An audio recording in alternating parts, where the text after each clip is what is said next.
Friends, welcome to मंजिल। आज की इस वीडियो में मैं बात करने वाली हूँ ऑस्ट्रेलिया स्टडी वीज़ा को लेकर। और ऑस्ट्रेलिया स्टडी वीज़ा को लेकर मैं बात करूँगी कैसे हम पीआर जो पॉइंट्स है वो काउंट कर सकते हैं in Australia. Like there are several ways कि हम जो कनाडा में पीआर जो है काउंट कर सकते हैं, और ये सबको नोन भी है कि कितना कितने होता है।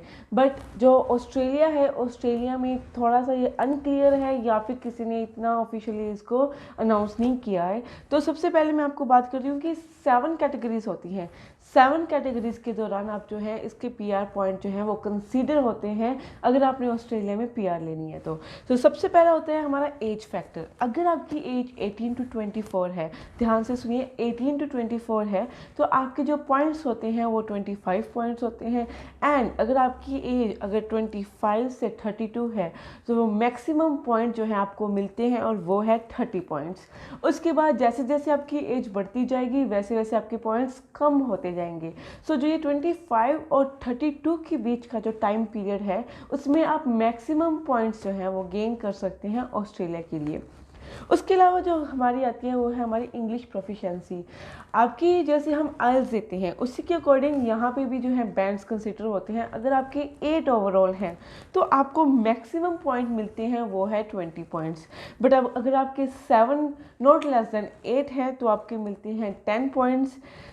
अगर आपके 6 हैं तो आपको मिलते हैं, मतलब कोई पॉइंट्स नहीं कंसीडर होंगे। अगर आपके उसके नीचे हैं, 6 से नीचे हैं, तो आप पीआर के लिए एलिजिबल ही नहीं हो। तो ये बड़ा मेन फैक्ट है सुनने के लिए। अगर आपके 6 से कम है पॉइंट तो आपके जो है आप एलिजिबल नहीं होते। और वैसे भी अगर आप वहाँ की पीआर के लिए अप्लाई कर रहे हो, इट मीन्स आप वहाँ पर पढ़ चुके हो और वहाँ पर आप इतनी फ्लुएंसी हो जाती है कि जो 8 पॉइंट्स हैं, जो 8 बैंड स्कोर है, वो ईजिली आपको मिल जाते हैं।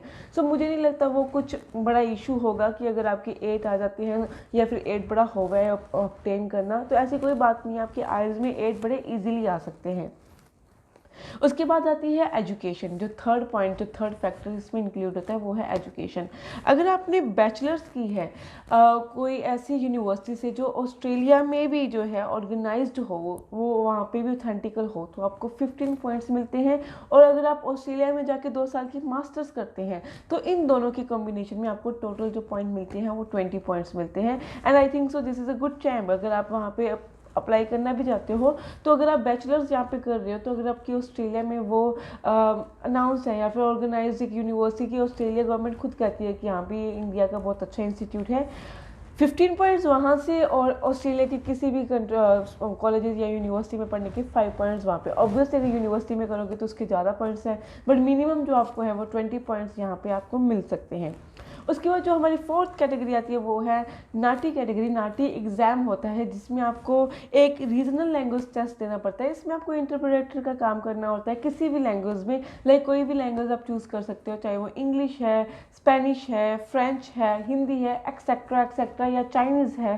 तो इसमें क्या होता है, उसमें आपने इंग्लिश टू जो आपने लैंग्वेज चूज़ की है वो, और जो लैंग्वेज चूज़ किया वहाँ से इंग्लिश, इसमें आपको सुनना होता है, समझाना होता है, बोलना होता है, समझाना होता है।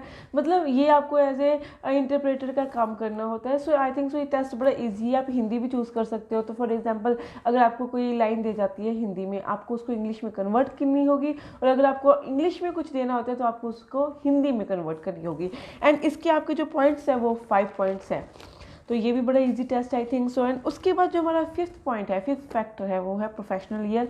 प्रोफेशनल ईयर को मैं यहाँ पे बड़ी डीपली एक्सप्लेन नहीं करूँगी, इसके लिए मैं आपको अलग से समझा दूँगी। पर इसके भी जो पॉइंट्स हैं वो 5 पॉइंट्स हैं। जो हमारा 6th पॉइंट है, जो मैं हर वीडियो में बोलती हूँ, वो है रीजनल एरिया। रीजनल एरिया के आपको एक्स्ट्रा 5 पॉइंट मिलते हैं। और ये बात नहीं है कि रीजनल एरिया में स्टडी करोगे तो वहाँ सिलेबस क्राइटेरिया अलग है, या फिर इनसाइडर अलग है, या फिर इसकी वैल्यू कम है या उसकी वैल्यू कम है। इनफैक्ट जो रीजनल एरिया की सिलेबस सेम ही होता है, बट जो रीजनल एरिया का जो आप स्टडी करते हो उसकी वैल्यू ज़्यादा पड़ जाती है, क्योंकि आपको उसमें 5 पॉइंट्स मिलते हैं आपकी पीआर में। एंड जो 7th फैक्टर जो मेन आता है वो है आपका प्रीवियस वर्क एक्सपीरियंस। चाहे आपने वो इंडिया में काम किया है या आपने ऑस्ट्रेलिया में काम किया है, वो आपका मैटर होगा। फॉर एग्जांपल आपने एक ऑर्गेनाइज्ड इंस्टीट्यूशन है या कहीं पे भी है, अपनी जैसे सैलरी जो है आपकी बैंक में आती हो, तो अगर आपने 3 महीने के लिए भी काम किया है तो वो अंडर 3 ईयर का जो होता है प्रोसेस ऑस्ट्रेलिया का, उसमें ही कंसिडर होता है एंड वो भी आपके पॉइंट्स काउंट होते हैं। एंड ये डिपेंड करता है कि लाइक ये पॉइंट्स चेंज होते जाते हैं। फॉर एग्जांपल अगर आप इंडिया करते हो तो आपको मिनिमम 5 पॉइंट्स मिल जाते हैं, एंड अगर ऑस्ट्रेलिया में वर्क एक्सपीरियंस है तो 5 पॉइंट्स तो होते ही हैं उसके। इनफैक्ट अगर वो फ्लक्चुएशन जैसी भी चलती है अकॉर्डिंग टू दियर गवर्नमेंट, उसके अकॉर्डिंग आपको मिल जाते हैं। एंड ये तो थे हमारे सारे पॉइंट्स। एंड 8th जो पॉइंट है, बड़ा अजीब सा पॉइंट है आप कहोगे तो, अगर आप स्पाउस हो या फिर आप फैमिली बेस पे जाते हो तो may not you have taken 5 points, but अगर आप सिंगल हो तो आपको डेफिनेटली जो PR है वो उसमें आपको 5 पॉइंट्स मिलते हैं। सो ये थोड़ा सा अजीब है, आई डोंट नो, बट ये तो थे हमारे सारे पॉइंट्स कैटेगरीज की कैसे आप कैलकुलेट कर सकते हैं। एंड इसके अलावा अगर आपने खुद कैलकुलेट करनी है, अगर आप ऑस्ट्रेलिया में हो या फिर पढ़ने की सोच रहे हो एंड यू नो आपके कहाँ कहाँ पे पॉइंट्स बन सकते हैं, तो आपको मैं एक साइट बता रही हूँ जो है IMMI.homeaffairs.government.gov.in।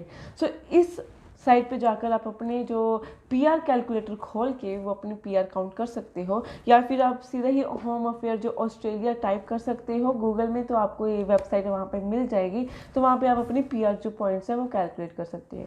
सो आज की इस वीडियो में मैंने आपको बताया कि कैसे आप अपनी PR जो है वो कैलकुलेट कर सकते हैं अपने पॉइंट्स के रिलेटेड, एंड कहाँ कहाँ से आपकी PR के लिए पॉइंट्स बनते हैं और कितने बनते हैं।